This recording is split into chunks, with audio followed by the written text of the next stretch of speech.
Behind me is the court where my family plays pickleball through the summer.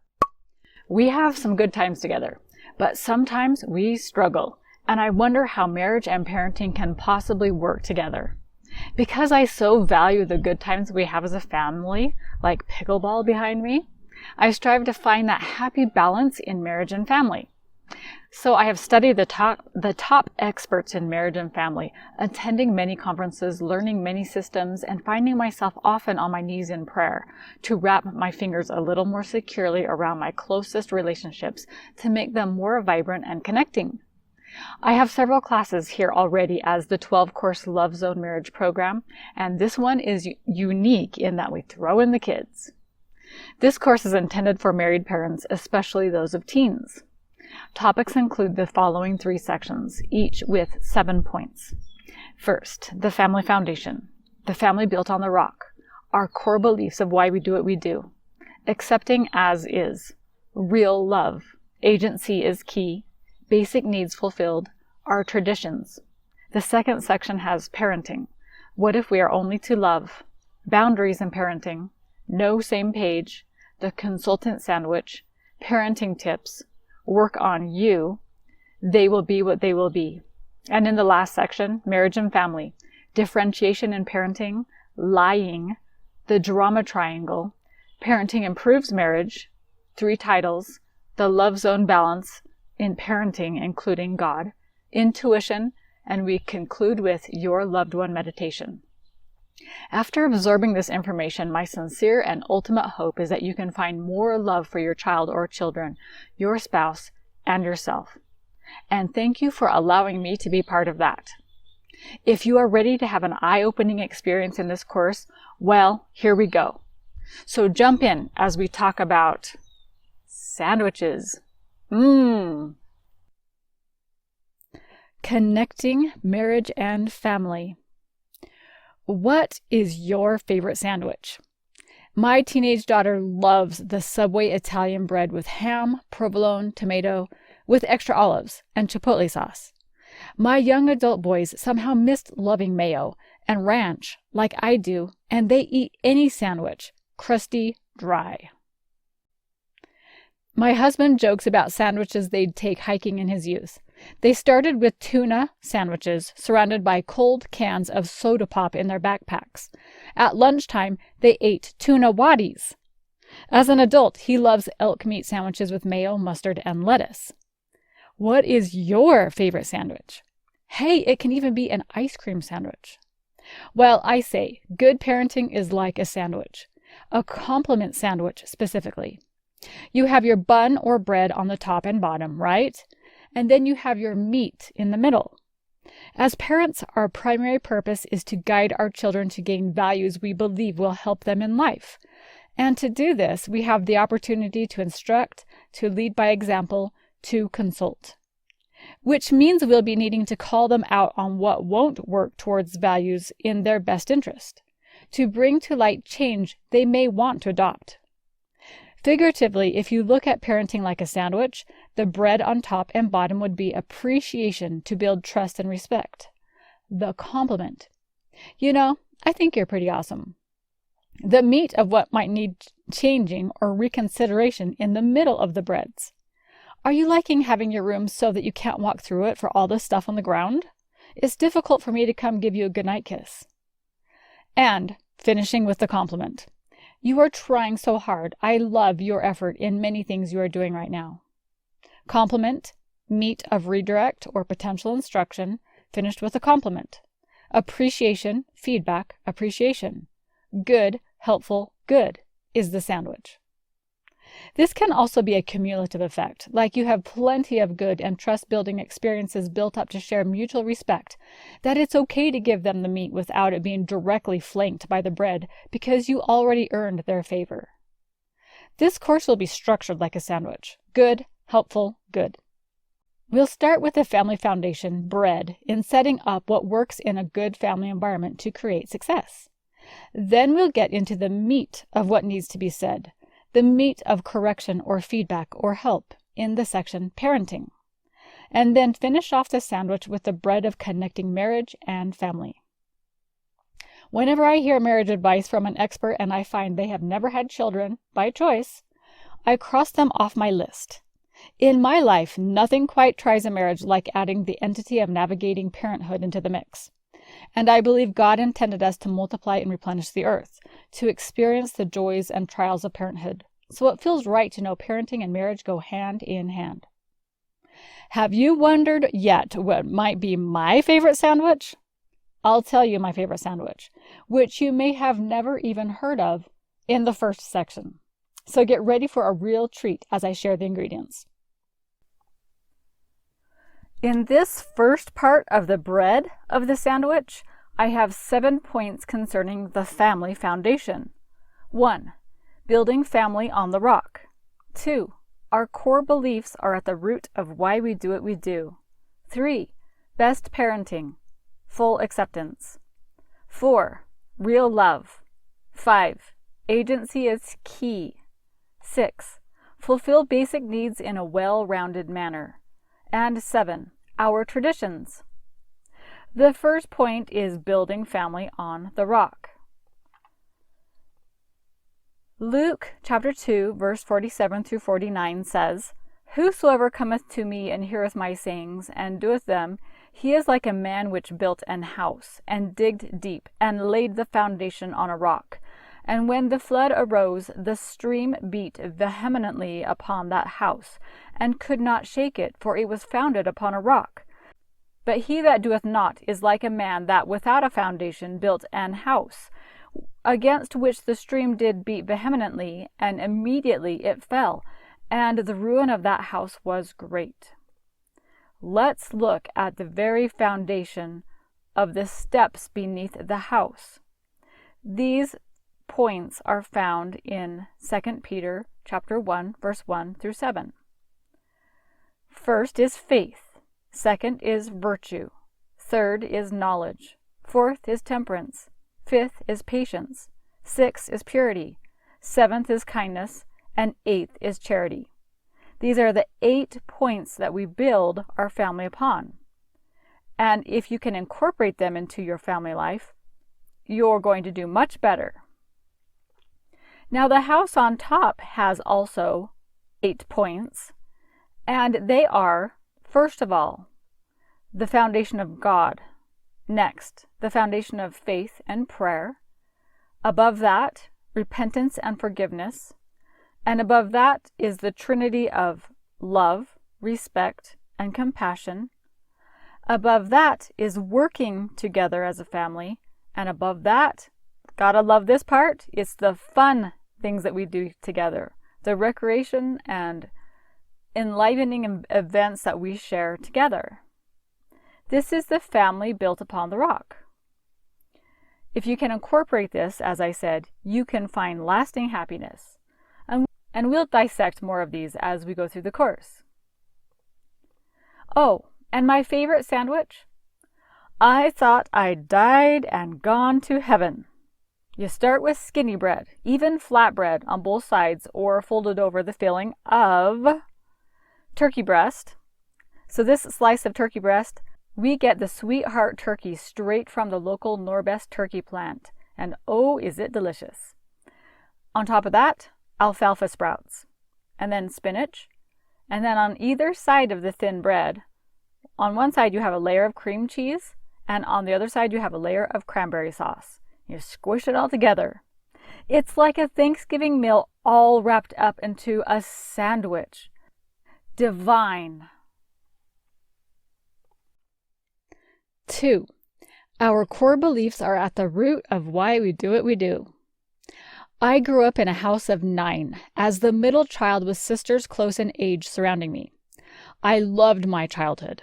We had a family togetherness feeling. I would get homesick at friends' sleepovers because I felt I was missing out on something at home with my built-in best friends. We took trips cross-country where we learned to abide each other and love each other, and are still that way far into marriage. When doing chores, we sang and laughed and sought after fun, which later I realized could lead to always avoiding conflict. The feeling was deep, rich bonding. You can't do anything wrong. I won't lie and say it was all a bed of roses. I often felt jealousy over friends, clothes, toys, who got the most cookies. I remember dinner was a grab fest. Grab or you won't get, which I had to later tame to be more civilized. Though we couldn't do anything wrong, I came to find I really couldn't do anything wrong, even if I had shame that I was in the wrong, and I suffered emotionally later for not being able to express my wrong feelings. We also got mad at one another, told on each other, and found ways to get even. I later realized and deciphered some of what I felt were expectations from my parents. God expects us to be perfect, and that's what we want from you, too. That may have not been their intention. They'd probably say they just wanted my happiness, but it's what I felt. I had to be perfect. Perfect grades, church attendance, musical accolades in competitions, success in the attempts at whatever I tried, mainly so I could get scholarships, but also for my eternal salvation, which paradigms later came around to bite me. But what was the ultimate theme from my childhood and parents? Families are forever, so let's act like it. Take a moment here. Pull out a sheet of paper or a few sheets, or pull out a phone app and write down a few of the prominent surface thoughts you remember from your youth. In a nutshell, was it good? And what was bad? Did the good and the bad actually play off each other? Like you were left alone a lot, which made you more creative, or you felt a lot of expectations as the firstborn, but it made you an excellent leader. It has come to my attention through looking at my core childhood beliefs that we may look like we've had the perfect past or upbringing, yet we still struggle in life. Or, as I found is more often the case, that we've had a rocky childhood, and yet we can still succeed in life, maybe because of it. And ultimately, we had exactly the childhood we needed to become what God knows we can be, which means we are also exactly the parent we need to become what God knows we can be, and exactly married to the spouse that helps us become what God knows we can be. Which brings me to the next point about being part of a family. 3. Best parenting, accepting as is. Best parenting practices, and really people practices, is accepting each person as is, just as they are, full of awesomeness and awfulness. We really have both, the angel side and the shadow side. So why do we fight either in ourselves, and why do we reject either in others? Think of it like this. When you hold your new baby in your arms, you don't think, can't this baby just grow up? I mean, it sleeps all day and isn't very exciting. No, you think, this baby is just right, messy diapers and all. Or how about that toddler? Some days he is the sweetest thing, and the other days, a terror. But we don't think, I don't accept you right now. I want you to be 8 years old. And in the tween years, we don't hope they are out of the house. We love them for what they are now, zits and all. Which means we can love them as they are right in this instant, and also know there will be a day when they progress to something new, and hopefully true to themselves. We all have that hope as a child, as a parent, as a spouse, that what we are today is just right. And we also have faith we will adapt and adjust so that we will find ourselves at new levels in coming years.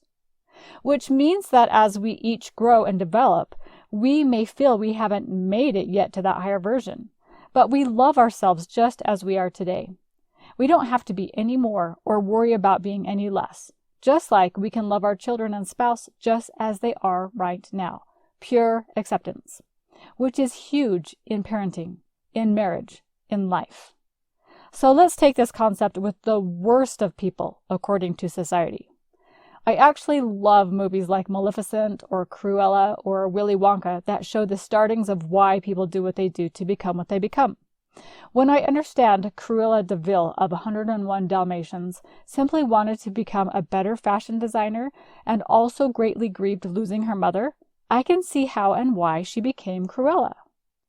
Now, how about murderers and truly evil people? If you hate them for what they do, they continue to be fueled by hate. If you simply accept them for who they are, understand them, they have a chance to progress from love, even if in the spirit of love not directed specifically to them. Some of the most hardened people have been won over by being accepted just as they are, because then they have a new baseline to determine how to proceed. I remember listening to a webinar about this young man who had a lot of religious expectations for his future from his parents. His coping mechanism for not feeling accepted was to get into drugs.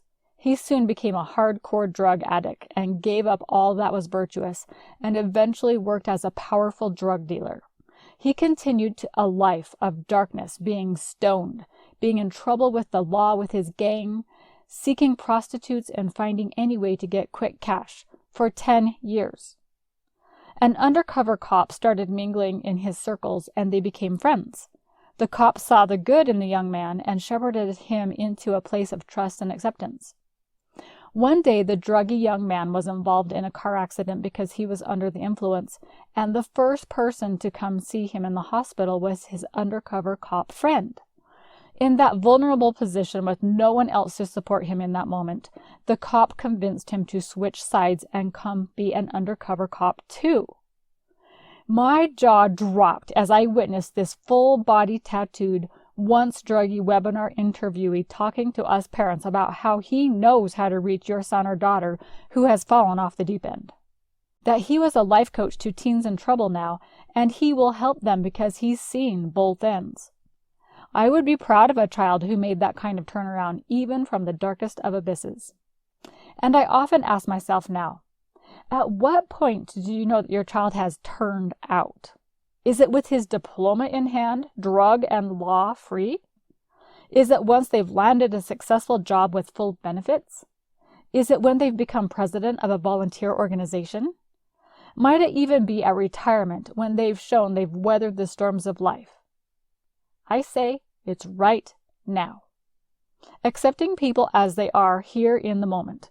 Isn't that what you want for yourself too? You usually know when you're not doing it all.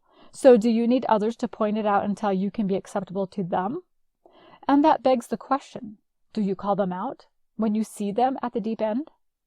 You can certainly suggest things and express to them what you see in their potential, but not in a judging way, more of a curious or awe-inspired way. And my rule of thumb is to correct when you feel moved upon by the Spirit and what you feel spiritually good about. 1 Corinthians chapter 2:11 says, "For what man knoweth the things of a man, save the spirit of man which is in him? Even so the things of God knoweth no man, but the Spirit of God." We can know the things of God for the things of man through his Spirit, which is a whole other topic regarding those in our stewardship. But next, we'll talk about real love. 4. Real love. We were at our wits' end with one of our sons. We'd already taken him to a child therapist who diagnosed him with ODD, oppositional defiant disorder. This was a child who, at 9 months old, sat on the floor with me and his dad playing throw the Nerf ball in a triangle, and when it was his turn to throw the ball to Dad, he promptly threw the ball out of the room, down the hallway. We laughed and thought it was so cute. But it was actually a big indication of what was to come, his never being willing to do what his parents requested. Usually the opposite, in fact. So at our wits' end, my husband and I consulted a new therapist who was touted as being good with teen boys. After listening to us for a little while, he handed us a book and told us this should do the trick. It was entitled Real Love by Greg Bear. We left, a little deflated that he didn't give us some actionable advice and commiseration about this child, but I jumped into the suggested reading source. Here's the short of it. When you know the truth about someone, truly seeing them, truly understanding them, then can they be truly loved. Greg Bear explains that most of us have not had real love before and don't have real love to give. We've had a lot of expectations and misunderstandings and haven't learned what it means to know and see and understand someone until there's nothing left but love. Shortly after this meeting with a therapist, I was in the old groove of verbal sparring with said son. With every statement on my side, he was so quick with every calculated response, and I felt myself highly disrespected and about ready to blow. I knew I had to take a time out and left the room for a 20-second countdown to calm myself. As I entered my bedroom, a forceful thought hit me. Are you loving him? I felt immediately humbled because how could I love this son and feel such icky feelings in our communication? I asked God to forgive me for my stubbornness and readjusted my thoughts to loving. When I re-entered the room, my son had an initial defiant stance, which immediately softened, no words said. He could tell I wasn't about to advance on him, and everything fizzled. We had a few future such occurrences where I had to return to my room and be reminded to love him, and for me to learn what that even means, which I'll address in the next section. 5. Agency is key. So think of that sandwich. Between the breads, there is a space between our instructing role as a parent and the individuality of the child. In between, there is the choice of the individual, the trust gap to be filled, control to be meted, respect to be obtained, collaboration for a final happy result for everyone. As a parent or spouse, ask yourself, do I value my child's or spouse's agency over the benefits I receive of love from them? Is it more important I feel loved from them or that they are able to act from their own agency? Ideally, you have both love and agency, but I believe you can't truly love until you're both acting freely. We each need independency, separateness, autonomy, but we also thrive in connection, a degree of dependency, age appropriate, of course. A child, or a spouse, isn't ours to manage, though sometimes we dearly love to manage them. Think of it like this.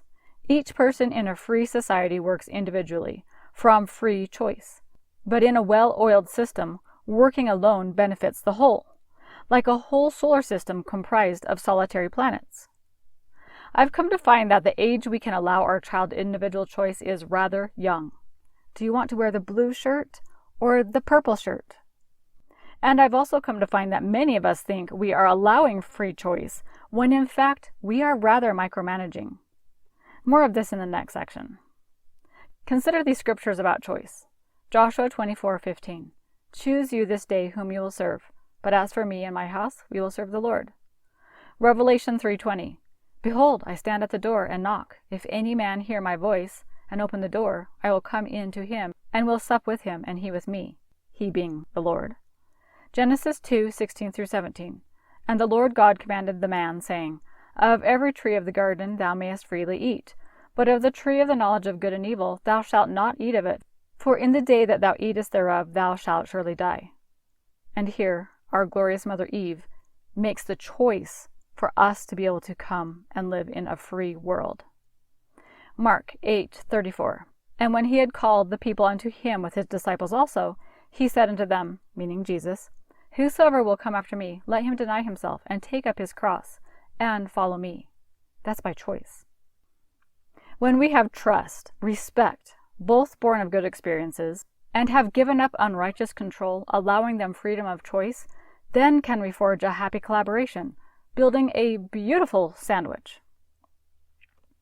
I don't think most children, even oppositionally defiant children, really want to be unhappy, but they will fight for their freedom, just like any soldier in a war fighting for rights and freedoms as well. So just take a moment to ponder. When do you tell your kid what they must do? Is it appropriate, as in keeping them from a busy street? Where could this be replaced by choice on their part? 6.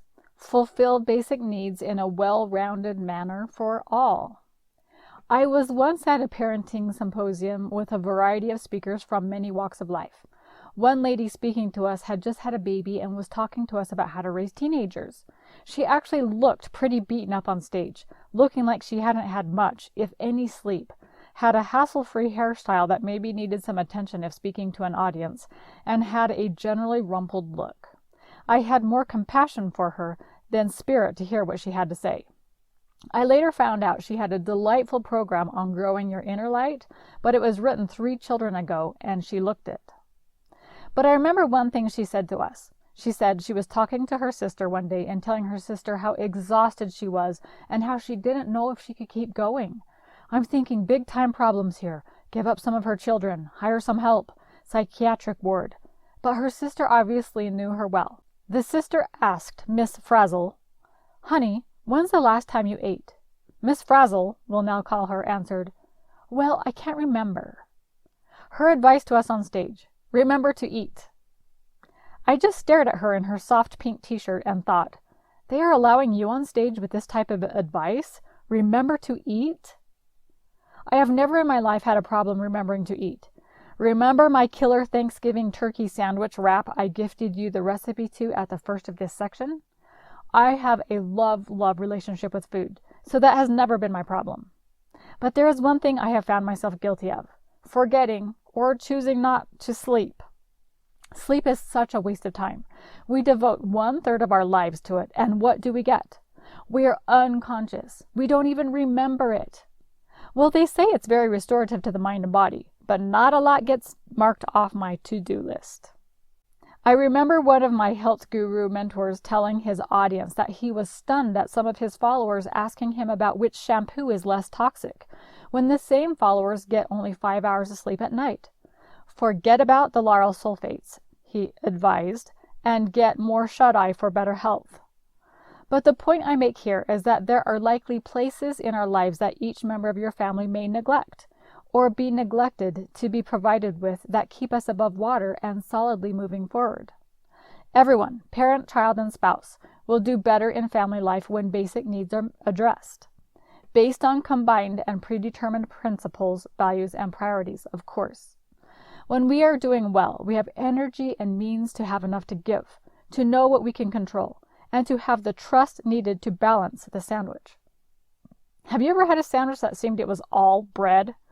In this case, I peel off the top bread and enjoy a better balance. Consider 5 areas of well-being that may throw off or make perfect the sandwich balance. 1. Physically. We tend to cover this best, as government agencies can shut you down if you don't have these in a household. From proper food and sleep to adequate living conditions, lower on Maslow's hierarchy of needs. This could also mean regular touch. We've all heard of those orphans in third world countries who died with all physical needs met but touch. 2. Socially. Are we and they getting out and bonding with friends, neighbors, and humanity? 3. Mentally. Again, government agencies can play a hand in supplying this need, but is mental health considered and assessed and addressed for general well-being? I encourage my children in musical and exercise outlets to keep their minds powerful and agile. 4. Emotionally. I would say until recent years, we've shied away from emotional issues, figuring emotions are best left untouched. But we're seeing the emotional breakdown of a people told to be strong and that they are okay. My children are having a different experience than I did, addressing bullying and belittling and believing therapy is okay for everyone. Emotional health can be an unsung but oh so important piece of our welfare. And lastly, 5. Spiritually. I believe that our spirit is the master of our body and the keystone of our relationships. 1 Corinthians 6:17 says, "What, know ye not that your body is the temple of the Holy Ghost which is in you, which ye have of God, and ye are not your own? For ye are bought with a price. Therefore glorify God in your body and in your spirit, which are God's." Parents may bear the physical being of children, and adults may marry a physically embodied entity spouse, but honoring our spirit selves is key to true and lasting connections.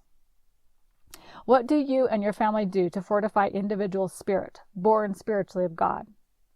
How do you each get in touch with the purity of your spirits? Pondering and meditation for yourself and to know the true spirit of your children and spouse. Prayer. Reading and listening to God's word. Other religious activities. Becoming one with nature, which is one of God's direct manifestations of His Spirit, His natural creations. Encouraging these things of our children so their path is more clear, knowing themselves more intimately. What do you do to increase spirituality? You'll hear more about this spirituality piece in the next section on parenting. And finally, I'd like to remind you from the last Love Zone Marriage course, Couples Languages, about the 5-to-1 magic ratio. I've applied the 5-to-1 concept to families here. The amount of good experiences to bad experience makes or breaks a good relationship in family. We have, at the 1-to-1 ratio, bad families, likely to avoid each other. At the 5-to-1 ratio, okay families, likely to enjoy each other. Awesome families are 20 good to 1 bad, likely to think the world of each other. And fairy tale families, 100 to 5, 100 good to 5 bad, which is actually the same ratio as the previous. So here's a little family homework assignment. Have a little sit down as a family and rate yourself in these 5 areas of your current well-being. 1, physically, 2, socially, 3, mentally, 4, emotionally, and 5, spiritually. Do you feel you are accomplishing the 5-to-1 magic ratio in the bad to good? Basically, 5 yummy parts of sandwich to every 1 unloved vegetable you just have to get down anyway. 7. I don't know about you, but I have to have some kind of sauce on my sandwich. It's just a given that I will use mayo or jam or a tahini spread or vinegar dressing or chipotle sauce. In a way, it's a habit, a tradition, an expected, repeated thing I do to make my sandwiches oh so delicious. Think about this for a moment. What kind of regular traditions do you have with your family? Do you carve pumpkins for Halloween? Embark on an Easter egg hunt in the spring? Always go camping at the same place every year? Have your traditions changed or dissolved or newly formed once married? Why do you think we have traditions? Maybe they started out religiously or even to preserve life or sanity. If you have stopped a tradition in your life, why? I know in our family some traditions have become too complicated and involved, like trying to reserve a specific little cabin in the middle of nowhere that we used to spend a few days every summer. It's so popular now, we don't have much of a chance at landing the reservation, so we dropped it. And Valentine's Day cookie cutting and decorating has become something we don't miss. Now ask yourself, why do you keep the traditions you continue?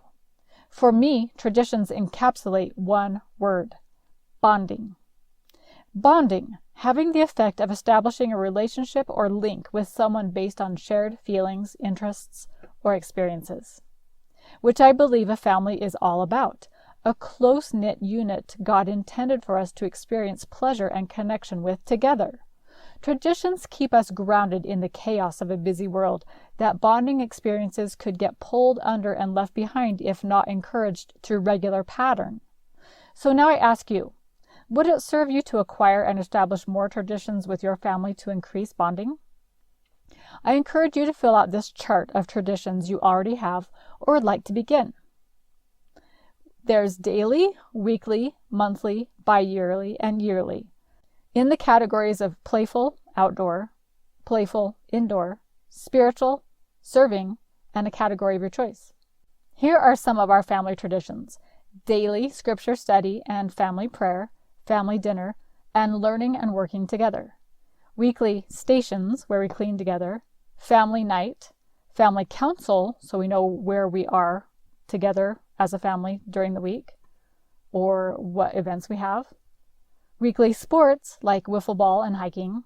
Weekly church, weekly dates as husband and wife, and a Sunday walk. Monthly fun time, like a play, a bigger hike, a movie, going out to eat, going to a sports event, traditions for holidays, concerts, performing in the Messiah at Christmas. A couple's bi-monthly getaway. 2 times a year, we take a spring and fall vacation as family. Yearly vacation and family reunions, food drive for the hungry, both on a small scale once a month and a big scale once a year. Performing at the old folks' home, a musical program, gingerbread houses at Christmas, and a summer friends barbecue. Religious activities on daily, weekly, monthly, and yearly bases. What are your traditions that add sauce to your family connections? Section B, parenting. When days seem like years and years seem like days. Classifieds for job for parenting. Help wanted. Position, mom. Job description, long-term teen players needed for challenging permanent work in an often chaotic environment. Candidates must possess excellent communication and organizational skills and be willing to work variable hours, which will include evenings and weekends and frequent 24-hour shifts on call. Some overnight travel required, including trips to primitive camping sites on rainy weekends and endless sports tournaments in faraway cities. Travel expenses not reimbursed. Extensive courier duties also required. Responsibilities for the rest of your life. Must be willing to be hated at least temporarily until someone needs $10 to go out with friends. Must be willing to bite tongue repeatedly. Also must possess the physical stamina of a pack mule and be able to go from 0 to 60 miles per hour in 3 seconds flat, in case this time the screams from the backyard are not someone just crying wolf. Must be willing to face stimulating technical challenges such as small gadget repair, mysteriously sluggish toilets, and stuck zippers. Must screen phone calls, maintain calendars, and coordinate production of multiple homework projects. Must have ability to plan and organize social gatherings. Possibility for advancement and promotion? Virtually none. Your job is to remain in the same position for years, without complaining, constantly retraining and updating your skills so that those in your charge can ultimately surpass you. Previous experience? None required, unfortunately. On-the-job training offered on a continually exhausting basis. Wages and compensation? You pay them, offering frequent raises and bonuses. A balloon payment is due when they turn 18 because of the assumption that college will help them become financially independent. When you die, you give them whatever is left. The oddest thing about this reverse salary scheme is that you actually enjoy it and wish you could only do more. Benefits: no health or dental insurance, no pension, no tuition reimbursement, no paid holidays, and no stock options are offered. However, job supplies limitless opportunities for personal growth, true happiness, and free hugs for life if you play your cards right. So let's talk about the meat of the sandwich: parenting in marriage. 1. What if my only job as a parent is to love? Do you remember my son that as a 9-month-old liked to throw the ball down the hall instead of to his parents? And from whom I learned about real love? I had to ask myself some questions as I'd retreat to my room to contemplate the message. Are you loving him? Am I loving my child for me or for him? As in what he should be doing for me to be okay? Do I care more about what he does for me than what is right for him? What am I making his reaction to me mean about myself? And what about tough love? Can I be firm but loving? So I ask you, what does it mean to you? What if our purpose here is to learn to love? To me, that would mean to drop all the plans I had for him. To me, that would mean becoming curious about him and why he does what he does. To me, that would mean to find a genuine place of interest in what he does and did, even that which is not at all interesting to me. To me, that would mean to support him, but not to enable him or be his crutch. Plans I had for him. I decided it was my parental duty to help him graduate high school when at the last minute it looked like he might not. I could have let him suffer the consequences of sleeping through his English final exam, but felt that it was okay to step in and negotiate on his behalf with his teacher. Fortunately, he did graduate high school, but flailed in college and gave that up for a while until he decided he wanted to go the trade school route instead of getting the esteemed academic degree I'd saved money for since the day he was born. Becoming curious about why he does what he does. He actually mirrored me a lot in not wanting to be forced to do anything, and he felt forced by us, his parents. I even found myself envious that he would dare to do what he wanted despite us. Could I do that too? Could I drop expectations of everyone and everything around me and do what I really want to, too? Side note, this class you are a part of right now was what I really wanted to do.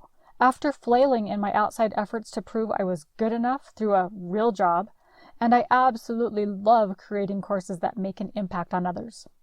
So, because of my son's being true to himself despite me, I am now learning from him how to follow my heart. To find a genuine place of interest in what he did.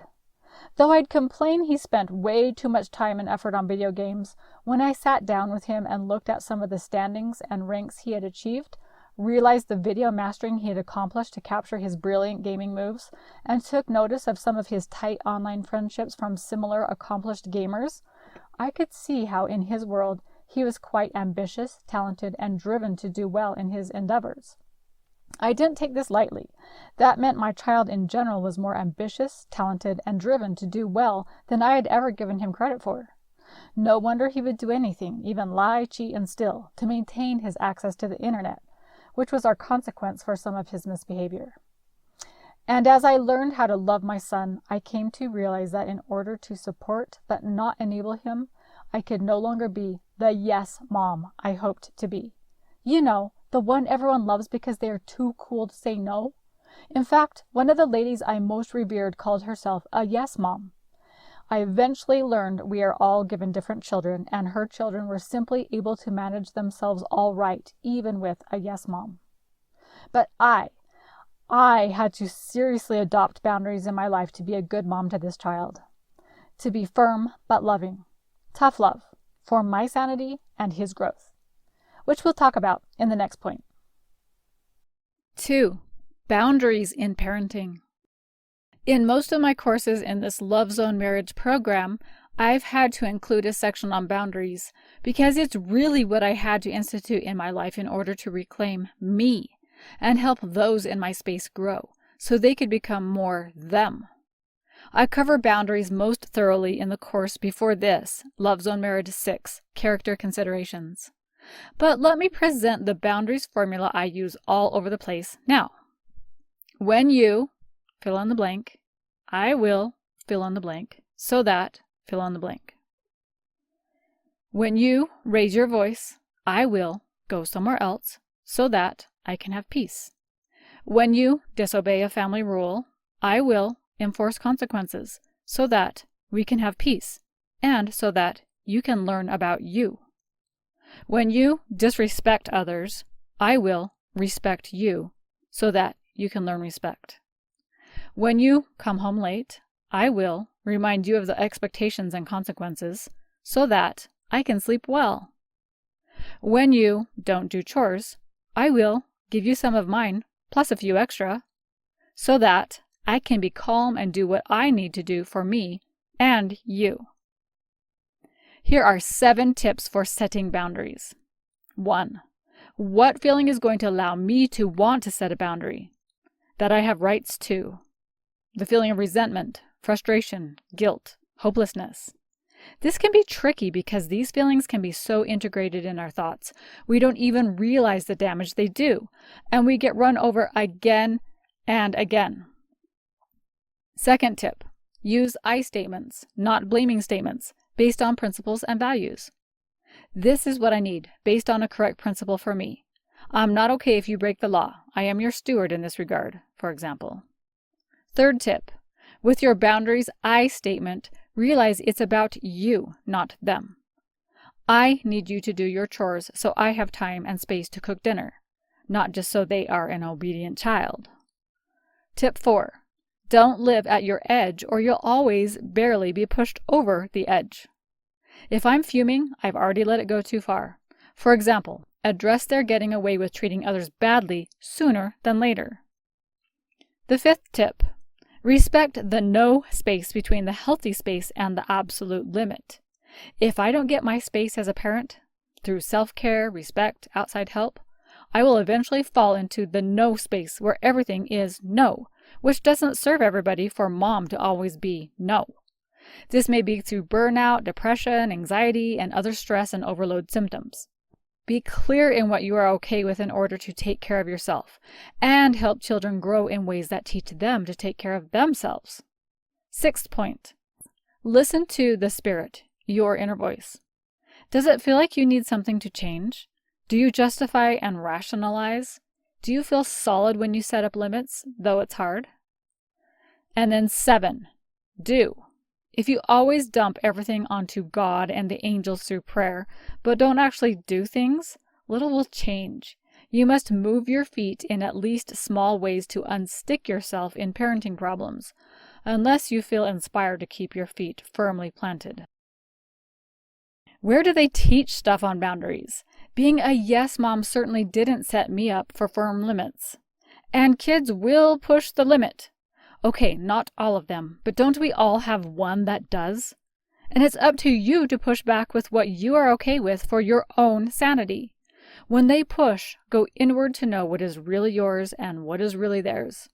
If they spend all day on video games, is it their choice to waste their time that way, or does it show what a bad parent you'll look like? And can you let them decide what they will do and learn from the consequences? Ultimately, give them a no so you can have your yes. 3. No same page. When I asked my husband what he thought would be a good topic for this section about parenting, he said, "I think it's important that parents are on the same page." I just laughed because one of the points I had planned to cover was, we as parents can't always be on the same page. In this instance, once again, we were not on the same page. I had to remind him about what a therapist told us about this very thing. The therapist said, "You are two different people with two different sets of thoughts, with two different upbringings and parenting examples. It's almost impossible to be on the same page." Usually, one parent is more strict than the other, and when their partner isn't as strict as them, they become more stricter and more demanding to the less strict parent. And then they, the parents, are the ones with the problems, not just Junior. In fact, Junior sits back and laughs as the parents spar about who should be doing what. But, the therapist concluded, you may have different ways of getting there, but you really are on the ultimate same page, a happy, successful child. So then you might say, we have good cop, bad cop going on with the child here. One parent is going to be more favored here, and that's not fair. To which I say, so stop being the bad cop, unless you can truly do it in a loving way. And I know I can be too easy on the child if I'm not being loving, so I have to still remember firm love if I take the good cop stance. And not just give up, which sometimes, I admit, I do, in the name of self-preservation. Yes, the kid is getting away with something, and they have an imperfect parent that isn't always consistent because I'm human, and right now, I need a break from you, child. Note, of course, abuse in parenting is a different story.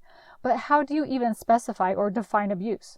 Which is more abuse, whipping a child with a belt or repeatedly telling them they will amount to no good? And with childhood emotional neglect, CEN, covered in Love Zone Marriage 6 course, we all fall into that category somewhere. My parents weren't enough for me. Or equally, my parents were too much for me.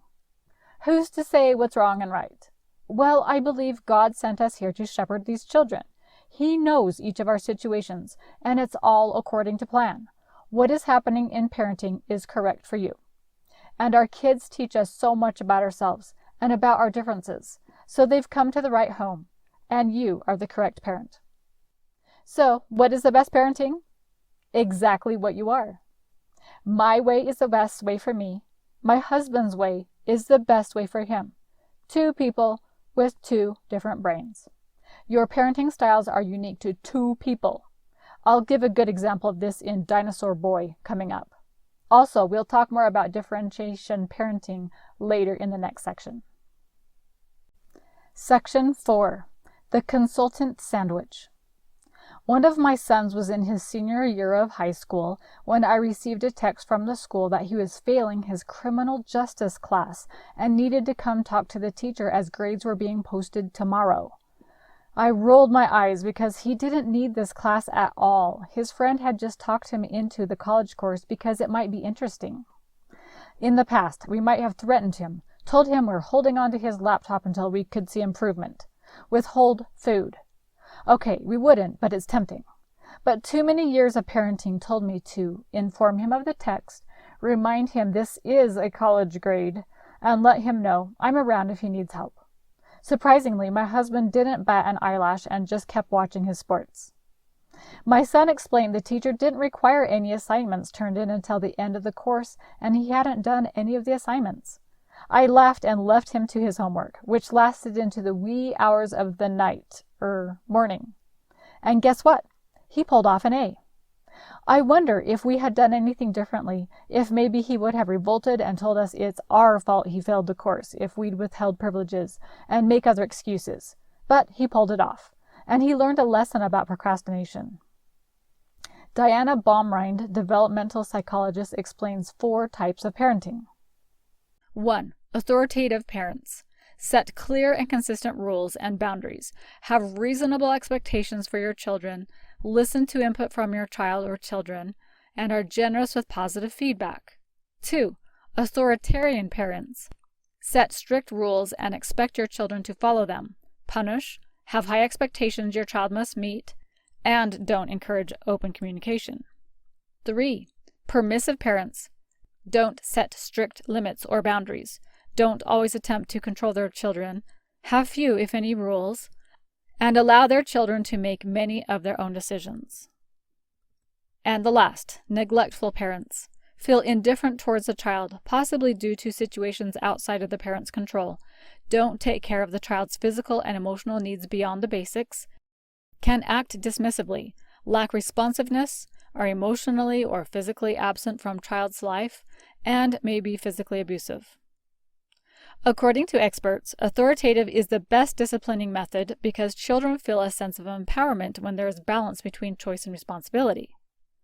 I like how the love and logic system calls the authoritative ideal parent the consultant.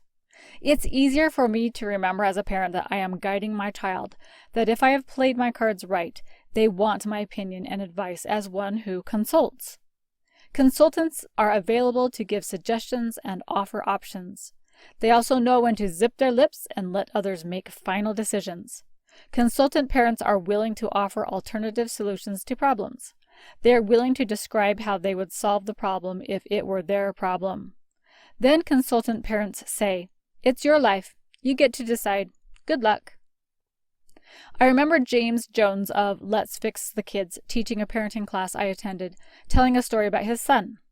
James's teenage son was seen walking through the neighborhood with an unsavory-looking girl on his arm. As soon as James could speak with his son, he told him, "I don't want to see you with that girl on your arm ever again." The son, now challenged, decided he would become more serious with this girl. James decided to take a different approach. A few weeks later, this father told his son, "I'm sure there are plenty of admirable things about this girl. I can really see why you might like her." To which his son, challenge now off, replied, "Oh, her? I'm way above her. I can do so much better." And he did. Most of us don't like to be told what to do, but we disregard our children's not liking being told what to do. Granted, some personalities love you to helicopter them, but you're probably not in this course for that kind of child. Not forcing a child gives them strong executive function to learn to choose wisely for themselves. I love to find myself issuing these words to my kids. "I don't know, this looks like a good option, but what do you feel good about?" This approach increases my love and curiosity about my children manyfold because I see them truly taking the reins on discovering who they really are, which is pretty magnificent. And as a side benefit, I allow myself as the parent this same self-exploration and freedom despite what I feel others expect of me. I read in the book, Hunt, Gather, Parent, what ancient cultures can teach us about the lost art of raising happy, helpful little humans. Interesting ideas about how indigenous people naturally raise their young without world influences. Michaeline Duclef summarizes in this book good parenting according to her in-person research. She visited 3 indigenous groups with her child in tow, to 5 steps. 1. Define the desired and undesirable behaviors specifically. 2. Establish a baseline period. What is okay for when or how long? 3. Communicate the rules and expectations clearly. 4. Reward desired behavior. 5. Give clear, unemotional consequences for the negative behavior. But I'd like to condense it even further into, you guessed it, a sandwich. So here's the consultant sandwich. 1. Love. Love your child. 2. Instruct. Teach them correct principles. And 3. Let them choose. The consultant sandwich more specifically. 1. State your feelings. I love you so much, I want good things for you.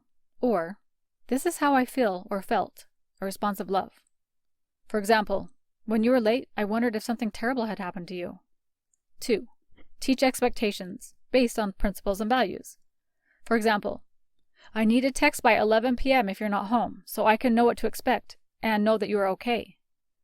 Based on the value of caring for the child, not because we're embarrassed or ashamed of what they are or might be doing. 3. Allow choices and consequences for them to be self-correcting. For example, if I don't get that text, I will start calling parents of those I believe you are with to see if they know what's up. And if you've simply been irresponsible, we'll take the keys to the car for the next week for you to remember to call next time. You can still use your bike to get around, and I'm not embarrassed for my parenting skills that I had to call around to find out where my child is. As you see, this is a correction stance, not a punishing arrangement. So here is the teaching sandwich. This is from the book How to Talk So Your Kids Will Listen and How to Listen So Your Kids Will Talk by Adele Faber and Elaine Maslish. 1. Tell them a good way to think. They need to know, right? 2. Guide the conversation to get them to think the more successful way. And 3. Use empathetic small responses while they figure it out and come to a conclusion, so they do know what you think, but not in a way that makes them feel powerless. Note, they may not come to your desired conclusion, but you are understanding them, figuring why they think as they do, and let them choose. All this talk about sandwiches. I hope I'm not making you too hungry, unless it's hunger to be that effective consultant parent. Wink, wink. 5. Parenting tips. The book Hunt, Gather, Parent explains parenting being like a peach. The child learns freedom, the sweetness, and teamwork, the tartness. That's why a peach is so good. We have both opposites to create meaning, the sweet and the tart, which ultimately means that everyone wins more often. Parent and child are doing what each wants and what is true to each of us, and everyone is a team player, being helpful, responsible, and living true to self. Think of parenting like a baseball team. Am I, the parent, a baseball catcher who is involved in almost every play of the game? Am I out in right field where I don't see much action? Or am I kicking back up in the highest stands eating a hot dog and lemonade? As a parent-child team, we both get the benefits and responsibilities of being on the team. When we treat a child like a VIP, they are above the other members of the team. They are exempt from the family's work and the family's motivation. Children can become like the CEOs, the parents, the event managers. If a child begins to call all the shots and run the show, teamwork is not happening, and motivation erodes between parent and child, and burnout and spoiledness and other negative reactions result. Here are some Hunt, Gather, Parent notes about parenting. So at first, parents help kids because they're young, and kids help parents, even when they can do it alone. This sets the pattern of teaching and learning. We don't hand a toddler the toilet brush and say, "It's your job to get that toilet sparkling clean. Go for it." Nor do we say, "I see you're having a good time. I'll do your chores for you while you have a good time." I relate to both of these paradigms at times, teetering from the exhausted mom to the yes mom. If a parent works hard in a family, it can be fully expected that the child can work hard too. If parents are out gathering berries, so are the children, and they enjoy that delicious pie together. Unless you demand their attention, the less they will demand your attention. More from Hunt, Gather, Parent. Praise is a way of controlling a child. Instead, offer acknowledgement. I see your help with the meal. Acknowledging a child's overall helpfulness is good. I am noticing all your efforts for our family. Children have a natural urge to cooperate and love to please you. And when that's not happening, it's because they're overloaded with tension. My son, who threw the ball down the hall as a baby, wanted to love and please us, but felt the overwhelming expectations we had of him.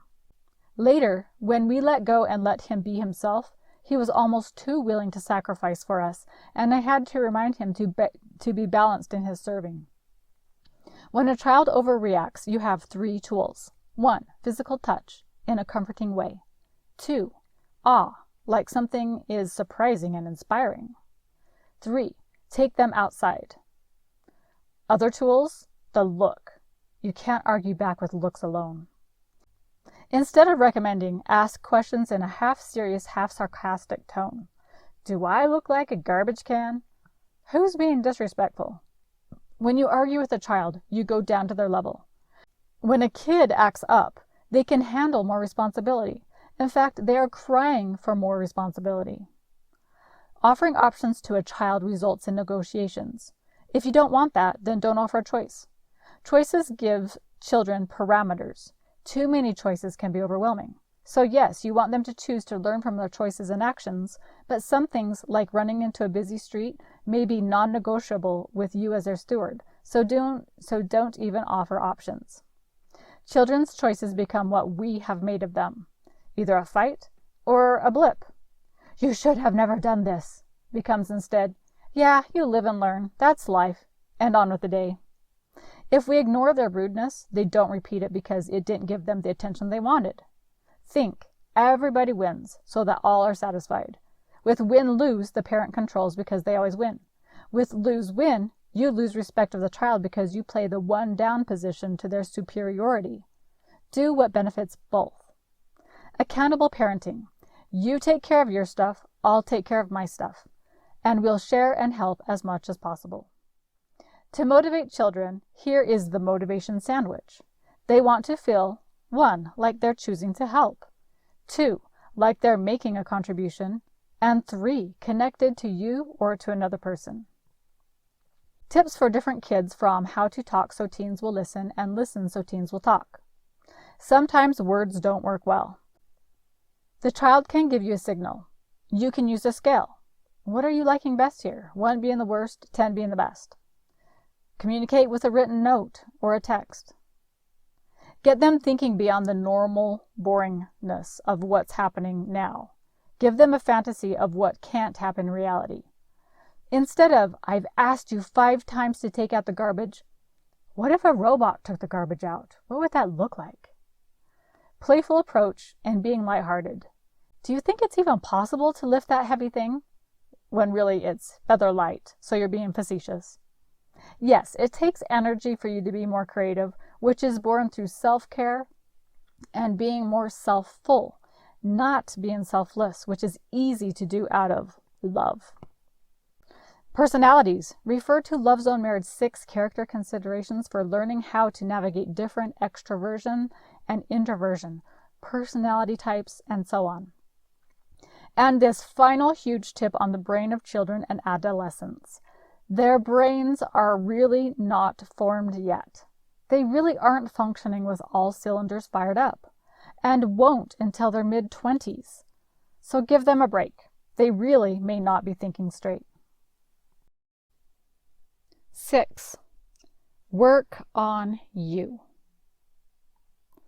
The story is told of Father Lehi. Lehi had 2 sons, Laman and Lemuel. Lehi beheld a beautiful tree whose fruit was delicious above all other fruit.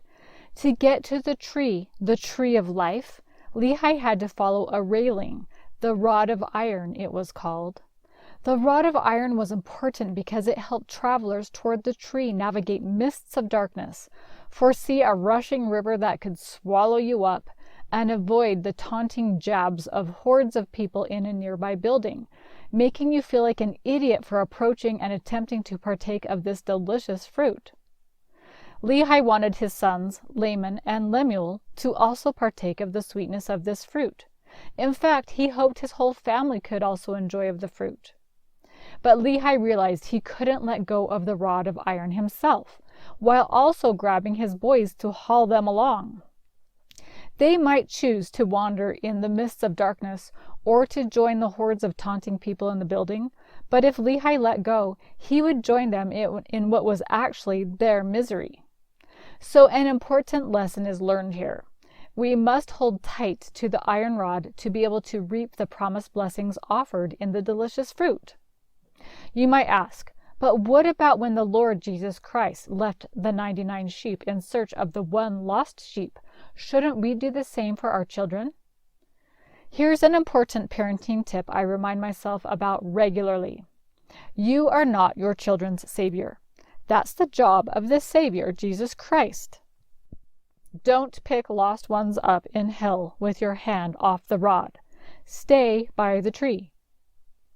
You might ask, but what if I am so fearful about my children who may wander and be lost? Fear is generally not useful, not faithful, not loving. 2 Timothy 1:7 says, "For God hath not given us the spirit of fear, but of power and of love and of a sound mind." When we act from fear, we foster anxiety and faithlessness, expect the worst, enable others in a way that's not in their best interest, and really decrease the quality of life for everyone. With faith that everything is happening just right, seeing your children in the river or the building aren't such big calamities. You live happier, and they have the opportunity to choose well for themselves. You work from encouragement and acceptance and empathy. And then guilt. Guilt for not rescuing children from the darkness. I'll define guilt here as fear that things are off track. Here's the guilt cycle of parenting. Parent explodes because they can't take the behavior anymore. Parent feels guilty because they overreacted or were excessively harsh. Parent allows the child to get away with misbehavior because of their guilt over the explosion towards the child. Parent feels tension building up because they are not effectively dealing with the misbehavior. Parent explodes and the cycle starts all over again. I would argue that if you parent out of guilt, you aren't trusting things are going according to plan, that you are doing something wrong, a hijacked brain, which means you are trying to fight what happens, which sounds like fear, a faithless place to parent. So if you're doing something wrong, make amends, repent, whatever, but don't keep living in it. If you don't fix fixable guilt, then you may fall into parental shame, which goes a step farther than guilt, which says you did something wrong. Shame says you are something wrong, a bad parent. And then you are similar to a child who can't do things your way, the way you expect of them. You can't even do your things your way. So you might ask, what if I was once lost in the mists of darkness and I don't want the same for my child? Well, you can parent from shame and have your children lost, or you can parent from a hopeful place and at least one of you isn't lost. If you hold shame in your life, don't let it fester longer. Children can map your shame and worse, use it against you. Then you are both in that murky river without oars. To continue the story of Lehi and his sons, Lehi later tells his son, after this dream, to be like a river of righteousness, and the other son, a firm and steadfast valley. You might think Lehi shows us how to be a good parent. Tell your children how much you expect of them. A river of righteousness and a steadfast valley. No pressure. But maybe Lehi is centering them. I expect you to be this river and this valley, and you are not. Instead, you are like a volcano and a snake pit. Maybe we learn from Lehi what not to do. Tell our kids what we expect of them instead of loving them and accepting them unconditionally while we work on our own salvation, hanging tight to the iron rod and sticking steadfastly to that tree of life. What if Lehi had said, I remember what it was like to be your age. You'll turn out just fine. Maybe his sons wouldn't have acted so rebellious. And we circle back to loving our children as they are. That good old sandwich. Love them, teach them, let them make their choices. 7. They will be what they will be if we will let them. Sometimes I wonder why my children didn't come with an owner's manual. We have what we've learned about parenting through our own life's experience, and that's about it. We figure we finally got it all figured out by the time the children have left. And then here's the real kicker. Our kids don't want us to tell them how they should raise their kids. All this knowledge and insight, and you just have to keep mum as the mum. And paradoxically, the more I learn, the less I know. But I do believe that love always works. A wise man once said, "A mother molds living clay to the shape of her hopes." But I heard this saying at the end of my younger parenting years, so I had to assess. If my children had been molded like clay into the representation of my hopes, my children would have been just like me instead of just like them. And as they do their thing instead of my thing, my hopes become dashed. And then I fall into parental despair that says, "What did I do wrong? I gave them my all." But what you didn't do was to just accept them. Guide and consult, yes, but with the underlying idea that they are just fine in what they are and what they do. So here's the love sandwich. 1, love. 2, teach. And 3, let them choose. They do the growing with their physical DNA just like they will to the map of their spiritual DNA, despite you. People are not material you can squeeze into shape. You help them grow, feed their curiosity, guide them through life knowing that one day they will guide others, respecting their developing autonomy. You may ask, if we allow our children to be what they will be, isn't that permissive parenting? Well, you can still have your non-negotiables. When you live at home as an adult, you will pay rent. If you are living at home, you must be progressing, school or work. We can't just live off others. Chores will happen if you live at home. We expect respect, or you can go somewhere else. You are always welcome to go somewhere else if you don't like our non-negotiables. This is part of boundary work, coded with love. If they had been molded into the shape of my hopes, they would not have surprised me with the awe and wonder that happens when they surpass my clay of hopes, when they morph into something I couldn't have even imagined. As I said, when do we know our kids have turned out? When they have been molded to the shape of our dreams or theirs? But we can and will have influence.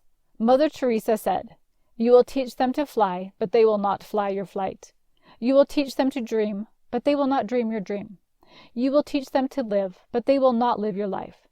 Nevertheless, in every flight, in every life, in every dream, the print of the way you taught them will remain."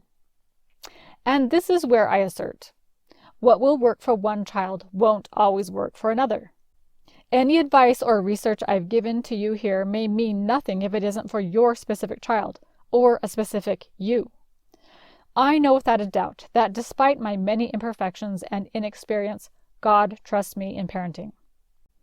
Parenting isn't cut and dried, which makes it an important piece of what it's doing for us as parents in our growth and development, which we'll dive into in the next section. That 9-month-old oppositional throwing ball boy is now adulting. As I now interact with him, I feel a strength in him, an intense love for him, and appreciation for him in all that he is becoming, on his own terms. Yes, my husband and I once laughed and thought it was so cute he threw the ball down the hallway instead of to us. But you know, it's kind of like a sandwich. He initially disobeys his parents to do what he wants to do. We had an upheaval of misunderstandings much of his childhood. He is now doing what he wants to do, and it is working for him and me because there were immovable standards we held him to, and he arranged the rest according to his desires. So here's some homework. Take a moment to answer these 3 questions. 1. Am I loving? 2. Am I consulting? 3. Am I letting them choose? Section C. Marriage and Family. 1. Differentiation. Lane had reason to be embarrassed. His 7-year-old boy, Michael, insisted he was a dinosaur, and acts that way at home or anywhere he goes. Stephanie, Lane's wife, wants Michael to attend Lane's company family Christmas party, but Lane insists Michael shouldn't come because the boy is too weird. Stephanie insists it would be good for Michael to get out and be around others as he is homeschooled. If Michael comes to the party, Stephanie foresees Lane chastising his son in public for putting on his dinosaur display. Stephanie sees Michael's act as cute, but she hates to see her one and only son put down so disparagingly by his dad in public. Stephanie could just keep Michael at home with his grandma. Let's stop for a moment and see what's happening here. Lane doesn't want his employer and colleagues to see how different his child is. Stephanie doesn't like how Lane treats their child, who she spends all of her effort raising, though she's currently raising a dino, and she wants Lane to be kinder to his offspring. Is it too much to ask that he just goes along with the dinosaur thing, even in front of the boss? And Michael, just doing what he does best, taking on the animal he feels best serves him as a 7-year-old. Basically, Stephanie hopes to manage her husband where it isn't her place to manage. She doesn't want Lane to act embarrassed by their son, or worse, put him down. But Stephanie herself can direct the situation her way, which might be saying to those at the party, "My 7-year-old is a T-Rex today." Slight eye roll. Everyone can't help but smile. She doesn't even need to involve Lane. Lane can own his way of parenting, which might be embarrassment if they bring the boy. "Michael, put away the talons and the fangs." Maybe he really doesn't want the effects bringing their son will have on his influence at work, fielding the dino jokes for weeks. For Stephanie to be so concerned how Lane will treat their child, and for Lane to be so concerned about Stephanie's insistence they bring the child, shows enmeshment with one another, which doesn't seem to be serving them. Stephanie can tell Lane, "I think it's cute that Michael acts like a T-Rex, and how you treat him at the party is your thing." Stephanie has been concerned that Lane's rejection of Michael's T-Rex act will mar her son for life, a permanent rejection of him. But that's not her concern. Remember the same page thing? Different ways to get to the end result of a happy and successful child? Even if that means Lane puts off his little boy and Stephanie brings him out and about as Dino Boy. God gave each child their parents exactly as is for a reason. There are different parts each parent lends to the growing human, and they serve exactly the purpose they need to for the child, even in not-so-ideal situations. A strict dad may help a child see how he may or may not want to parent one day, and a soft mom may give him the love and courage to go out and do what he needs to in his future. We may have our opposites within the parenting couple, soft and hard, extroverted and pondering, tough and lighthearted. It's totally okay to have both sides. Our backstories make us who we are, especially with the parents we did or didn't have. We have the effectors of our conditioning, which include our beliefs, our behavioral habits, our emotions, our preferences and desires, which make up our core self. How about from one child to the next? Well, I believe you have to scrap the idea of fair.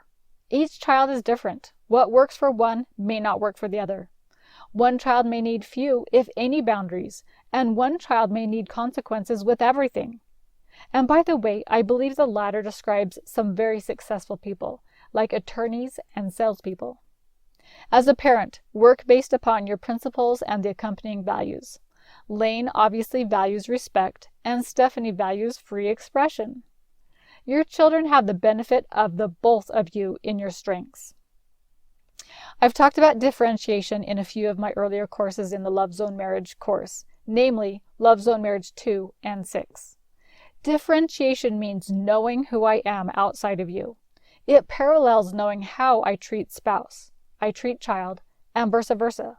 Whether it looks that way or not, the motives are the same, treating spouse and children actually similarly. It's knowing and loving myself enough to love you, despite how you treat me or love me. I love you for me. I love you even when we parent differently. I love you when you reject Dino Boy. But differentiation doesn't mean I only do my thing and you only do yours, as two separate identities. But as we talked about in the last section, our relationship within family is a helpful way of thinking. You take care of your stuff, I'll take care of my stuff, and we'll share and help in the middle. It's having a sense of self that you are okay and lovable despite what goes on around you, that others will do things their way, and that's them, and that's okay. With Dino Boy, let what is be. Let two different parenting styles run, and trust that it's all happening just right. 2. Lying. I want to talk just for a minute about deceit within family members. Lying. I've mentored many women in crisis who can't understand why their husbands lie to them. They say if their husband loved them, they would tell the truth. For me, I couldn't understand why my child would lie. He had learned how to lie so easily, I don't even think he knew truth from fiction anymore. I found I could usually catch him in his lying. He'd shift his feet. His eyes would dart away as he seemed to go into imagination world as he tried to make the story better and better. If I then said, "Don't lie to me," I was practically inviting him to tell another lie. Why? Because if he's lying to protect his image of himself, and I put on the pressure more, He's going to protect himself even more, and the lie grows. I remember once seeing an object lesson for little kids on the lying monster. The lying monster started with an innocent body, looking normal and acceptable. The lying monster told one little lie and grew an appendage, one simple, seemingly harmless appendage. That lie didn't seem too big of a deal, so the monster told another little lie. Not terribly bad. And then it seemed kind of fun to get away with it, so one more little lie. And then to even out the other side, another lie. This was becoming addicting. The lying monster started getting something for nothing. Who didn't like that arrangement? So on and on it went, adding new appendages, until the lying monster looked in the mirror and was horrified by what it saw. A lying monster, all ugly and Medusa-like, not a pretty picture at all. Well, the point of this object lesson was that the Savior Jesus Christ can change a monster back into innocence. But alas, my son had found a way to lie through everything, fabricating ways to prove everything was true, to which he did a pretty good job trying to prove it. "I read in a book," he would say, and I had to just shake my head and walk away. After he told his Sunday school teachers that his parents feed him stink bugs for dinner, I began warning his school teachers that they couldn't believe everything he said. So I ask, if a kid is a proven liar, why do we expect any more of them? Why would we expect them not to lie? We can probably safely assume they will lie, and you can save your sanity instead of getting all upset that they are still lying to you. As I said, we may think they lie because they don't love us, but they lie because they do. They'd have no problem telling the ugly truth to a random stranger on the bus who issues no consequences. Lying is a sneaky way to get less punishment than you might get for telling the truth. Those who lie want your love and approval. They don't hate you, mostly. We break honesty rules to feel a positive emotion instead of a negative emotion. Dealing with honesty is done well by following the real love formula we discussed in an earlier section. Truth, seen, understood, loved. It is not through chastising them that they are an awful person because they lie. That places emphasis on what we don't want to grow, those monster legs. Tell them the truth of your love no matter what. So then you can be seen, understood, and loved. Then it reverses. Because you love, you can understand, really see, and ultimately know the truth.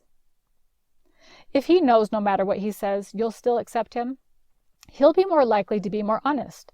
This doesn't mean you can trust him immediately, but it's a step in the right direction. If you're full of charity toward all, especially those who have disappointed you through lying, you can repair relationships and build stronger love. 3. The dreaded drama triangle. I remember when I realized my part in what Stephen Cartman calls the dreaded drama triangle. I noticed the roles I played in both marriage and parenting. The drama triangle looks like this. The victor or rescuer likes to be right. It validates them. They are enabling, a pain reliever to the other. They give unsolicited help and love praise. The victim or loser works from blame. It validates them. They are powerless, hopeless, stuck, and their dreams always denied. The villain or persecutor uses fear, which gives them control. They are critical, superior, and destructive. How good it felt for me to be the rescuer to my husband and kids. Where's your jacket? Well, of course I know where it is, and you are so very welcome. I will probably always know where it is better than you, so just come to me. I got you. Or the victim. Why is it always me who has to find all the lost jackets? Do they think I'm their slave? Well, I'll just keep up my job as jacket locator because that's really all I'm good for. And the villain. Why can't you find your jacket again? You are so sloppy. You'll never be able to find anything. I always will be able to find the jackets in this house. You should just hire me since you'll never be a very good jacket finder. Of course, I didn't realize I played these roles to both my husband and children in a way that served me, by placing my locus of control outside of me. I loved when I found the solution to the victor-victim-villain dilemma. The victor stops fixing and becomes the coach. How will you do it? This is like the consultant of the last section on parenting. How will you find your jacket? What will you do so you're not losing it? The victim stops complaining and becomes the creator. I can do it. I can be a problem solver with options. I know I can find that jacket. Maybe I'll figure a place to always keep it. And then the villain stops blaming and becomes the challenger, encouraging growth and action. You can do it. I know you can find your jacket. What is losing your jacket teaching you about yourself? And decide how you can serve all your family members as more the coach, creator, and challenger. You can find out more details about the dreaded drama triangle in marriage in my Love Zone Marriage 6 Character Considerations course. 4. Parenting improves marriage. I am a better person by parenting in marriage. I know what it means to lose yourself for something you love, then reclaim yourself based on a better truth. This is the concept of appropriate sacrifice. I learn better how to love all people around me. I learn how to not live through them, child or spouse, to embrace and own my life, my own opinions, and what I am really okay with.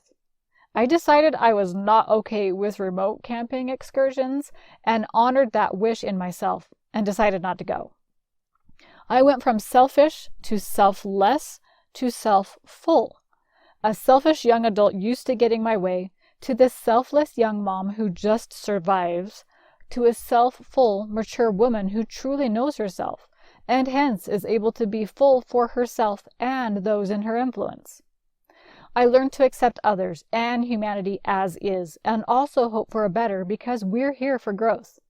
I also learned how to mourn with those who mourn, and comfort instead of fix. I accept the way my husband parents and lives life, even though it wouldn't be my way. A far cry from my old and messed up ways when I would try to always do things his way. I found how I was staying on the same page, causing resentment instead of figuring out what my own page was. I am a better spouse because of parenting in that I know how to collaborate and commiserate and sometimes simply compromise. I learn to love people in their different ways. I learn new perspectives.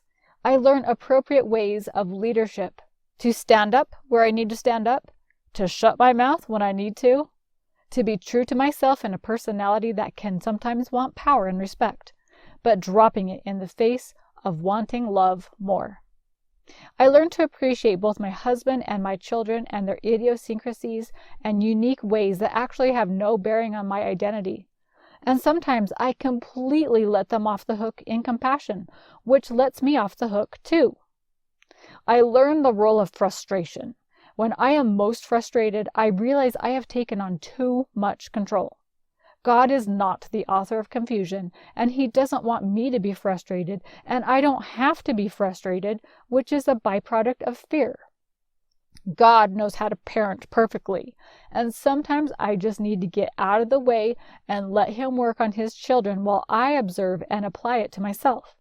And sometimes when I think something should be happening differently, I can remember that I am the steward over my children, not the despot. And whatever I think should or should not be happening, that God is never in a hurry and never a moment too late. That is with my children and my husband as well. When I feel like I've done something really wrong parenting, and guilt and even shame have started to set in, I can understand my value and that I am just a person trying my best, and that even if child or spouse tells me I'm totally doing everything wrong, that God still loves me and that it's up to me whether I'm doing things right or wrong. I have ownership over my life and can thus choose however it is I will direct it, being a wife or a mother. It's actually about empowerment. And when I can teach that to my child and model it to my spouse, everyone becomes stronger. The COVID pandemic opened my eyes to how much I had expected of myself and my children to be sociable in ways that did not actually work for us. I allowed myself to drop all those expectations of me, my children, and my husband. I could just find what wonderful people we are without all that judgment of social expectation around us.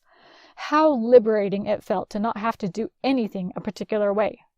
God, our Heavenly Father, sent His Son, Jesus Christ, to this earth, part God and part a person who would struggle. When Christ was crucified on the cross, God let Him struggle, let Him feel like He had been forsaken.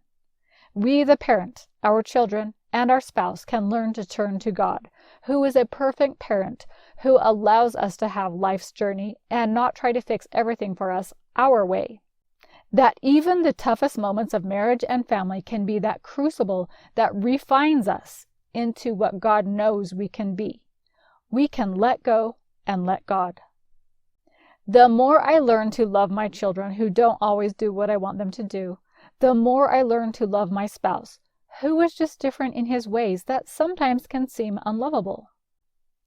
I like to ask, what is this child here to teach me about me, and me about us, the child's parents? Ask yourself the same question. What is my child here to teach me about me? 5. 3 titles. Endearing, ambitious, brilliant, humble, caring, kind. When you think about the members of your family, are you thinking of the qualities they have that annoy you, that drive you crazy, that you wish you could change? Why not think of them according to the qualities you see in them that you want more of? I see in one of my children the traits of endearing, ambitious, kind. I see in my husband a humble, adventurous guy. I have a list of 3 qualities I love about each family member and want to see more of. I have these traits listed above my calendar where I will see it often. I have the list on a phone app memo, and I mention these qualities to them often. You know, I appreciate how kind you are. I have an extended family member who had a child who would often lie. I'd be playing a board game with him and a group, and I would clearly see him cheat and lie. And he got away with it so much. I wondered what would become of this child. But his parents encouraged him and pointed out his many virtues, which was sometimes annoying to me as I could see what was going on behind their backs. Maybe they could see it too. But he eventually came around to their way of thinking. He became a virtuous young adult full of integrity who worked towards choosing the right. You might say, but didn't you already say earlier we should just accept a liar as a liar? Well, the difference is that you don't let the liar affect you to be frustrated and down and out because he is showing his true colors at that time. But there is always hope for a person. God knows we aren't perfect, far from, and we have our stumbling blocks, and He is still loaded with love and hope for our progression. Which is why I love the idea of the 3 titles. We assign to each person these 3 words that explain what we see in them, despite what they are doing now, and despite how they can truly frustrate us. Keep these titles to yourself so the expectations aren't overwhelming, but work from the foundation of these titles being 100% true. The seeds are now planted of your hope in what they are and can become. What you focus on grows. Like a garden, you give it attention and it produces. Your turn. Assign 3 titles to each of your family members. Repeat these traits to yourself often. Put them where you will see them often. Mention these qualities to them when you notice them. 6. Love zone balance in marriage and family. Let's say I put out some supplies for you to build your sandwich and I gave you the instructions to layer it as follows, top to bottom. Lettuce first, tomato, cheese, bread, meat, and mayo. Sounds like a disaster ready to happen, yes? This is what it is like to get relational priorities messed up. No one really knows where they fall within the sandwich. Is your husband the bread not holding what it needs to in the sandwich? Is your husband the lettuce? Or the mayo stuck on the bottom? Where are your children and accompanying commitments and responsibilities? Husband gets lost somewhere in the layers and you can't figure out why the sandwich is all over the place. I had a friend who was the parent of many children and she would say to me, Ah, my husband's just one of the kids. No surprise, they are no longer together, divorced. I've heard it said, the best thing you can do for your children is to love your spouse. But it's hard when the children insist they are in the middle, stuck in the middle of two parents. Stuck in the middle was my favorite place to be as a toddler, in my parents' bed early in the morning before they got up. So snuggly, so warm, where everything in the world was just right. Stuck in the middle is exactly where my teenage daughter wants to be when we are at church, and she doesn't want to feel lonely at the end of the pew. It's so easy to allow children the place of top priority in life, especially when they're young and demanding and have short attention spans, and your spouse is more mature and can wait. But I can promise you it will become a problem sooner or later and come back and bite you. I've heard some marriage and family therapists talk about how we should do anything for the children, and if the other spouse isn't helping, we must protect the children. Though I think there is definitely some validity to this if there is a definite problem like abuse, forging strong connection between parent and child first only makes the bonds between the child and parents stronger than the bond between parents. And then dad feels like he's in the doghouse. If you love your child with all your heart, like I hear some parents say, there's a problem. If you love your spouse with all your heart, which sounds terribly romantic, there's a problem. You're breaking the commandment of not loving God with all of your heart, the first great commandment. And I'm assuming you're forgetting to love yourself here. Love your neighbor or spouse as yourself, the second great commandment. If you love God with all your heart, might, mind, and strength, then your priorities will be right. Assuming you've accounted for God, like God all around the sandwich, mom and dad meet in the middle, and children are a happy supporting ingredient, still loved but next in order, which really means they have all that love layered above them. Like being in that snuggly place as a toddler between your loving parents first thing in the morning. Genesis 2:24 says, "Therefore shall a man leave his father and his mother, and shall cleave unto his wife, and they shall be one flesh." When the kids up and leave after they've grown up, your spouse will be left. That is the relationship that will remain. Every family divided into new connections of marriage. Heaven is made up of sets of two, of couples. 7.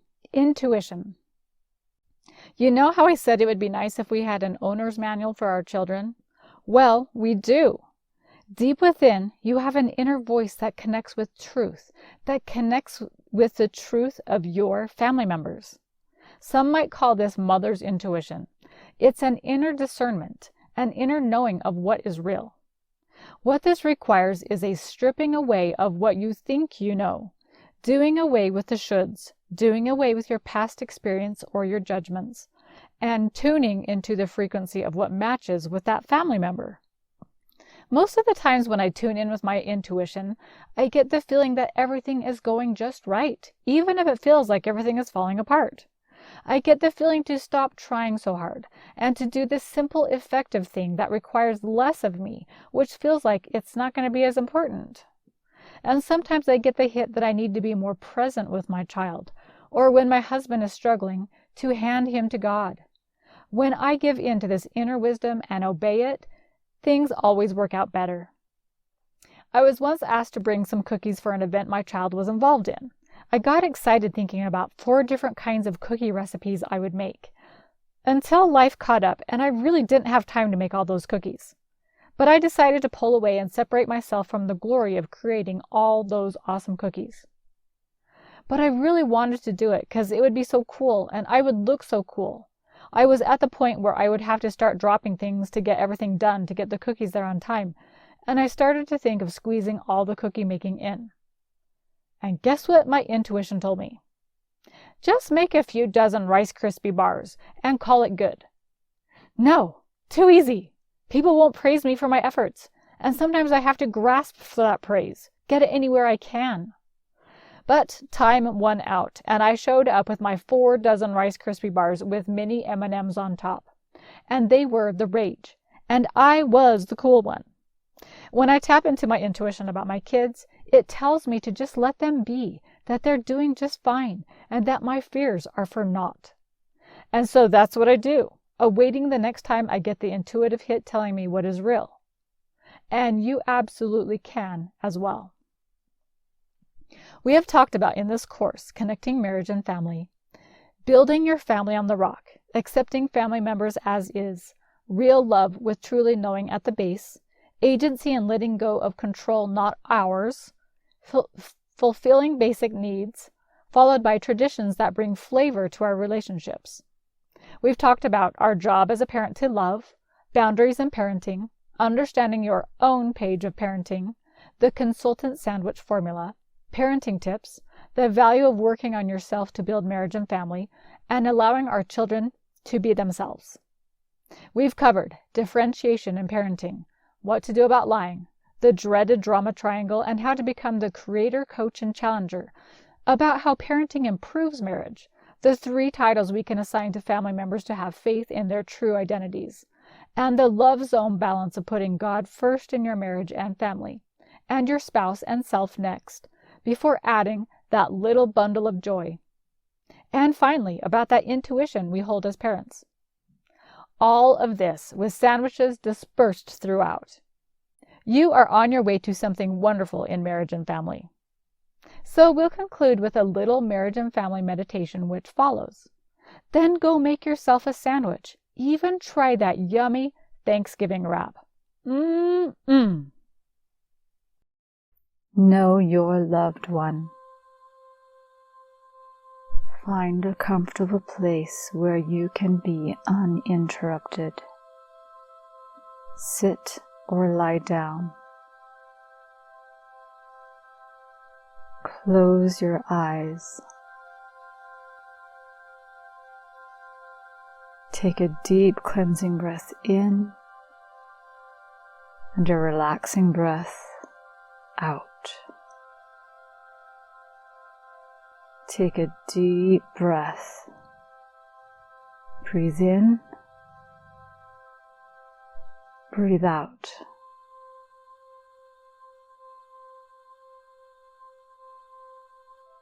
Notice the top of your head. Allow your head to relax. Release the muscles around your eyes.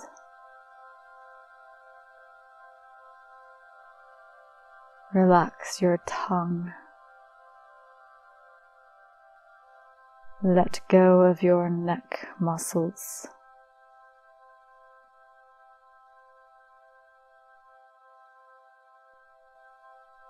Let your shoulder muscles relax. And your chest muscles loosen.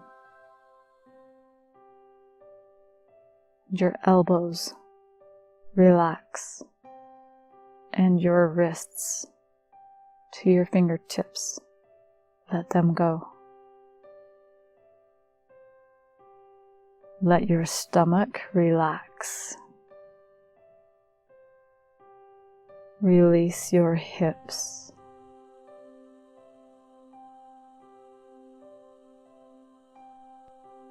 Release the tension under your knees. Let your ankles go. Relax your feet all the way down to your tippy toes. Allow a calm wave to wash over your entire being.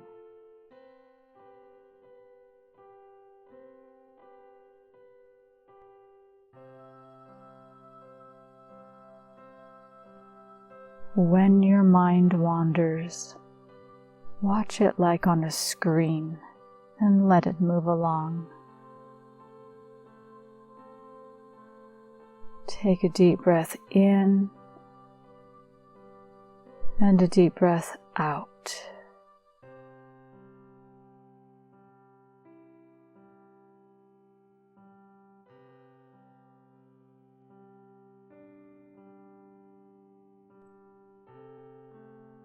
Imagine you're standing on a rock precipice high above the shoreline of a vast blue ocean. Everything around you is just right, even perfect. The white fluffy clouds, the earthy smells, the gentle, then roaring sound of the waves,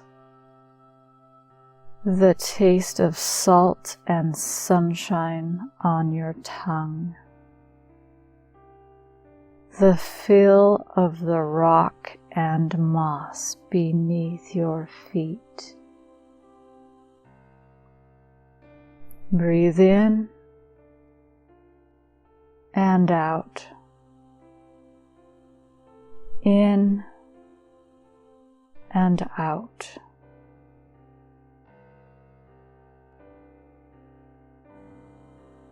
Relax even more.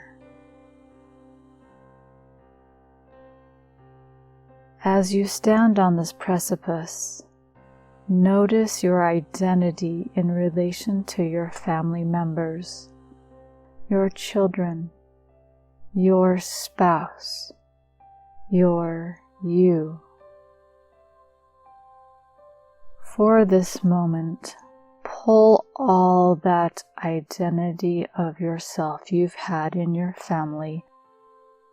Release any identity you have of yourself in relation to who you are in your family.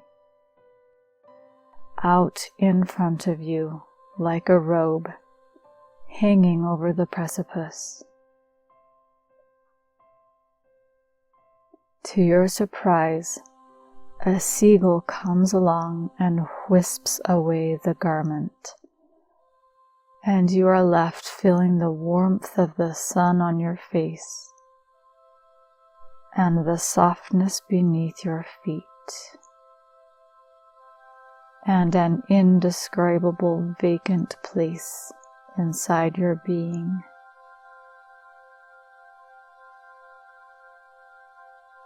Now you notice in the clouds straight ahead of you over the water an image coming into focus.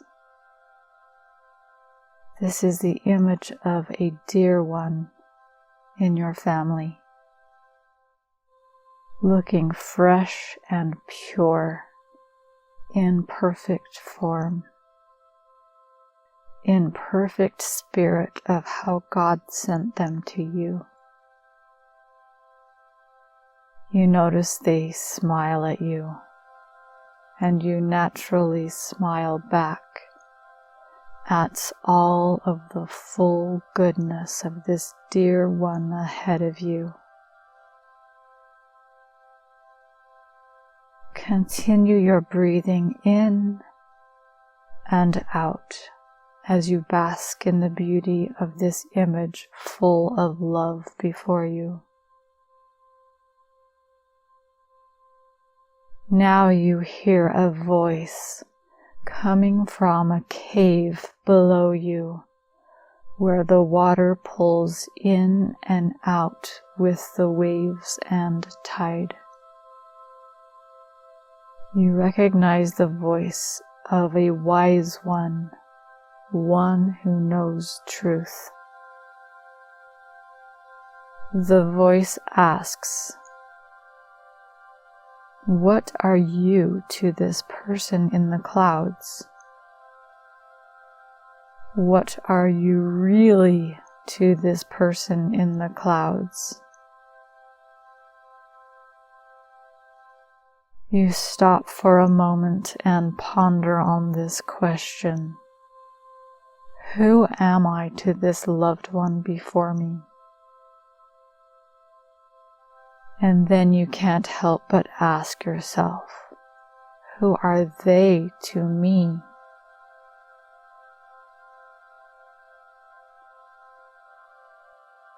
The answer is an obvious one, and you wondered why you hadn't noticed the answer before.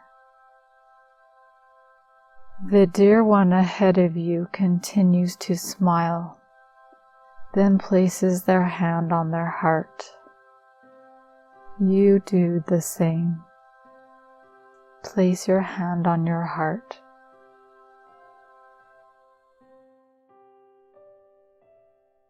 You begin to feel truth seeping into your core, based upon your answer of what you are to your loved one and what they are to you. So full of goodness and rightness. You see, with their hand on their heart, their true essence. And you know that the part they share with you is priceless. Priceless. And one day it will be made even more manifest. 100-fold more manifest. You receive their message of love to the purest essence of you, and you return that love. You hear the voice from the cave below, and it encourages the image in the cloud. Give the thing they need most for you, the thing that helps them remember this purest representation of your soul. You hear this instruction deeply in your heart as you continue to ponder on the image before you. You reach out, and there is the thing in your hand. The thing that helps you remember the purest representation of their soul. You know you will never forget this thing, and imagine in your mind where you will keep it to remind you of it and your loved one in their full fundamental form, often.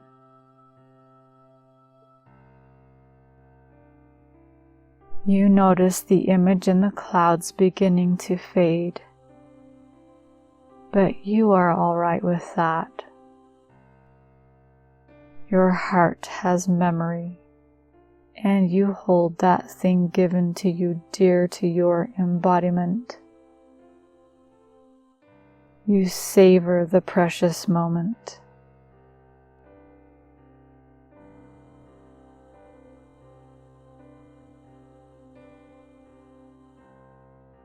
You take a deep breath of the fresh sea air and silently thank the wise one in the cave deep below.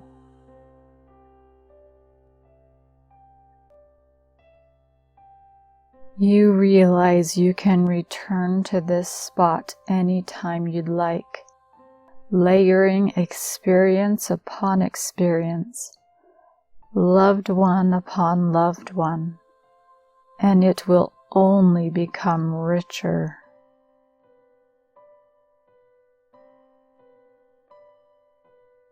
The ocean waves become more distant, the smells of your surrounding place more acute, the tastes more neutral, the surface of what is beneath you,